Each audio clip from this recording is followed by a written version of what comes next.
Law and order కనుక దెబ్బతింది అంటే మటుకు టూరిజం దెబ్బతినేస్తాయి రాష్ట్రంలో.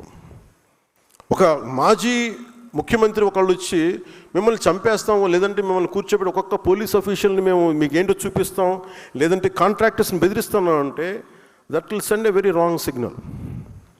అలాంటి వ్యాఖ్యలకి నా సమాధానం ఒకటే,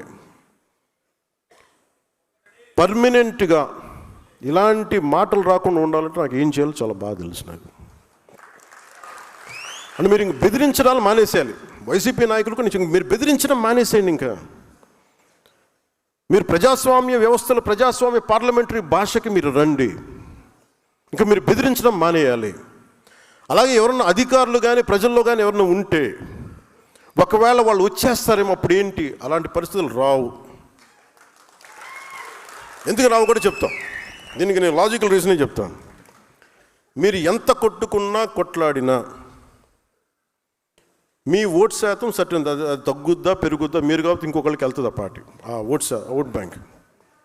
కానీ నేను ప్రత్యేకించి నా కంఠంలో ప్రాణం ఉన్నంత వరకు ఆంధ్రప్రదేశ్కి, తద్వారా భారతదేశాన్ని సమగ్రతకి భంగం వాటిల్లకుండా చూసుకునే బాధ్యత, దానికోసం ఎన్ని ఎత్తులైనా వేస్తాను.